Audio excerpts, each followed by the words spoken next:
Welcome to my channel R K study.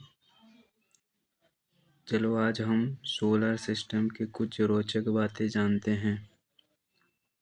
पहली बात है, there are 8 planets in the solar system. हमारे solar system में 8 planets हैं। मर्क्यूरी,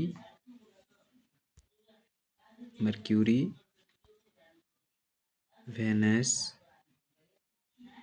अर्थ, मार्स, जुपिटर, सैटर्न, यूरेनस और Neptune. Pluto को कंसीडर नहीं किया गया है, पहले किया गया था लेकिन अभी उसको हटा दिया गया है। तो अभी हमारे सोलर सिस्टम में 8 प्लैनेट्स हैं। हम जिस गैलेक्सी में रहते हैं उस गैलेक्सी का नाम है आकाशगंगा और इसको मिल्की वे गैलेक्सी भी कहा जाता है।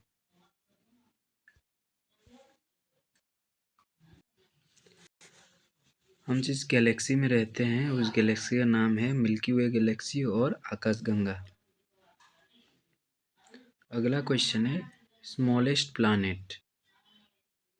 स्मॉलेस्ट प्लैनेट है क्या? मर्क्यूरी को स्मॉलेस्ट प्लैनेट कहा जाता है और ये सन से नियरेस्ट प्लैनेट भी है। ओके, हमारे सोलर सिस्टम का फर्स्ट प्लैनेट और नियरेस्ट प्लैनेट भी है ये Mercury is dead planet, it has no atmosphere. Okay, इसको डेड प्लैनेट इसलिए कहा जाता है कि यहाँ जीवित रहना पॉसिबल ही नहीं है, क्योंकि इट हैज़ नो एटमॉस्फेयर, यहाँ पर एटमॉस्फेयर नहीं है। इसी वजह से इसको डेड प्लैनेट्स भी कहा जाता है। ये मर्क्यूरी का पिक्चर है, ठीक है। और मर्क्यूरी स्मॉलेस्ट प्लैनेट भी है और क्लोजेस्ट प्लैनेट भी कहा जाए तो मर्क्यूरी ही होगा। और first planet in the solar system वो भी मर्क्यूरी होगा। तीसरा है हॉट प्लैनेट्स। हॉट प्लैनेट्स क्या है? वेनस। यहाँ देख लेते हैं हॉट प्लैनेट्स। ओके, ये सेकंड में आता है। Second planet in the solar system है क्या? Venus. Venus has hottest planet because the presence of carbon dioxide and clouds. ये वेनस को हॉटेस्ट प्लैनेट में गिनती किया जाता है क्योंकि इसमें कार्बन डाइऑक्साइड और क्लाउड्स देखने को मिलते हैं। और हमें मालूम है कि कार्बन डाइऑक्साइड जो होता है वो क्या करता है? ग्रीन हाउस इफेक्ट करता है, जैसे अर्थ में होता है। ग्रीन हाउस इफेक्ट में जो ट्रैप कर लेता है टेम्परेचर, और इसी के वजह से वेनस में ज़्यादा टेम्परेचर देखने को मिलता है और इसी को हॉटेस्ट प्लैनेट इसी वजह से कहा जाता है। Venus is the Earth twins in size. Okay, Venus को अर्थ का जुड़वा कहा जाता है क्योंकि वेनस और अर्थ ये दोनों सेम साइज़ के हैं, इसीलिए ट्विंस कहा जाता है। ट्विंस मतलब होता है जुड़वा। अर्थ और वेनस एक ही साइज़ के हैं, इसीलिए इनको ट्विंस कहा जाता है। Venus is also called evening star and morning star. इसको इवनिंग स्टार भी कहते हैं और मॉर्निंग स्टार भी कहते हैं वेनस को। ये वेनस का स्ट्रक्चर है और it has yellowish cloud. Venus में येलोइश क्लाउड्स देखने को मिलते हैं। वो किस लिए होते हैं? क्योंकि सल्फ्यूरिक एसिड्स के प्रेजेंस के लिए वो येलोइश क्लाउड देखने को मिलते हैं वेनस में। Blue planets.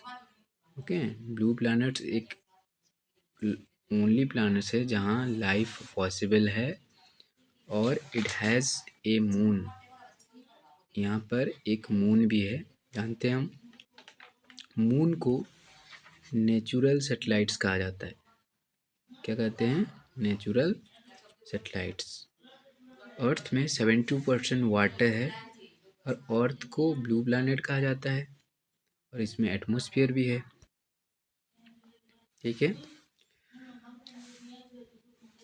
रेड प्लैनेट्स क्या है? मार्स। और एक चीज़ बताना मैं भूल गया, जो कि मर्क्यूरी और वेनस इन दोनों में एक भी मून नहीं है, ठीक है। उसके बाद है रेड प्लैनेट्स क्या है? Mars, it looks red because the presence of iron oxide. Mars में आयरन ऑक्साइड्स के प्रेजेंस के लिए ये कैसे दिखाई देता है, लाल दिखाई देता है। इसी के वजह से इसको रेड प्लैनेट्स कहते हैं। It has 2 moons. और मार्स में 2 मून देखने को मिलते हैं। 2 मून है इधर।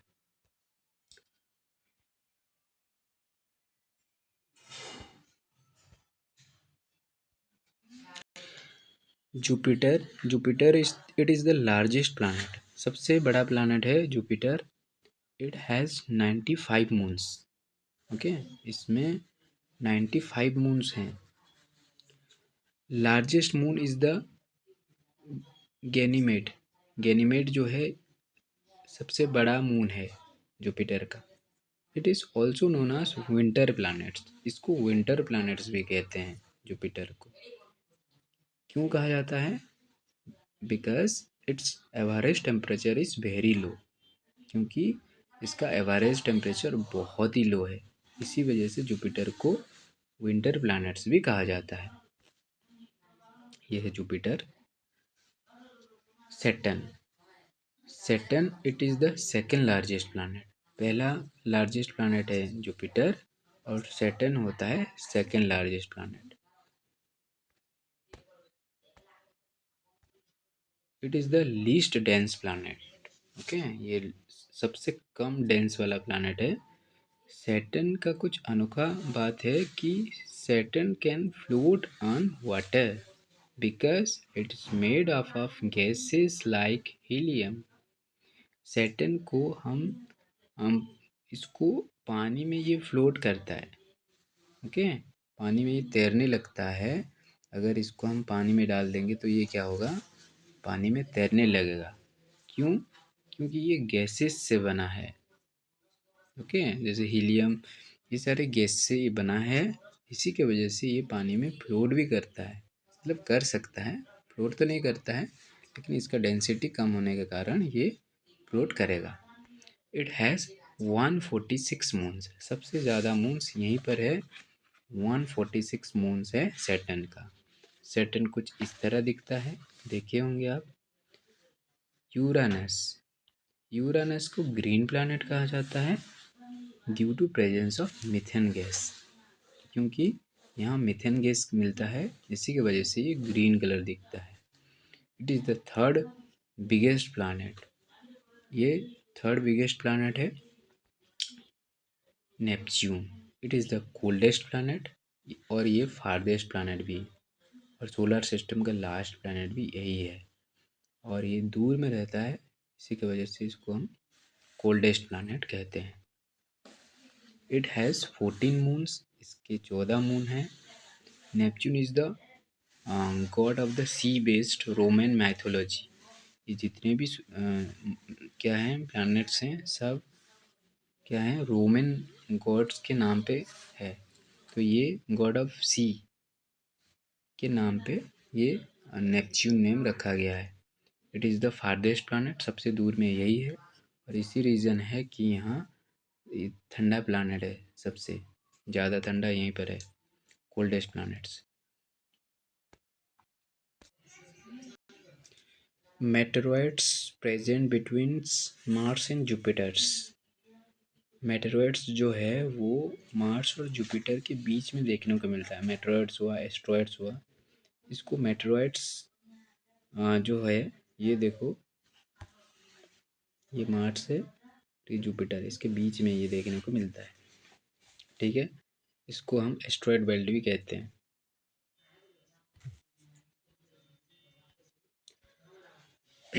सन lights reaches on earth in 8 minutes 20 seconds। Sun से जो लाइट्स है वो अर्थ तक पहुंचने के लिए कितना टाइम लगता है? 8 मिनट 20 सेकेंड्स। 8 मिनट्स 20 सेकेंड्स लगता है। उसके बाद है नासा। नासा का पूरा नाम है national aeronautics and space administration. ये अमेरिकन एजेंसी है, जानते हो कि बहुत ही फेमस है ये, दुनिया भर में बहुत ही फेमस एजेंसी में एक है नासा, अमेरिकन एजेंसी है। उसके बाद है इसरो, ये इंडिया का है स्पेस एजेंसी। इसका नाम पूरा नाम है Indian space research organisation, ISRO. उसके बाद अर्थ का स्ट्रक्चर देखते हैं। अर्थ को 3 भाग में डिवाइड किया गया है। अर्थ का जो बाहर लेयर है उसको कहते हैं, क्या कहते हैं, क्रस्ट। बाहर लेयर को कहा जाता है क्रस्ट। उसके बाद जो लेयर आता है उसको कहा जाता है मेंटल। क्या कहते हैं उसको, मेंटल। और बीच का जो लेयर है उसको कहा जाता है कोर। क्या कहते हैं, कोर। फिर और एक बार मैं कहता हूँ, बाहर का जो लेयर है उसको कहा जाता है क्रस्ट, बीच के लेयर को कहते हैं मेंटल, और जो इनर लेयर होता है उसको कहते हैं, इनर पार्ट्स को कोर कहा जाता है। ओके, कोर फिर 2 भाग में डिवाइड किया गया है, इनर कोर और आउटर कोर। ठीक है, ये था structure of earth. I hope ये वीडियो आपके लिए मददगार हुआ होगा। Thank you for watching.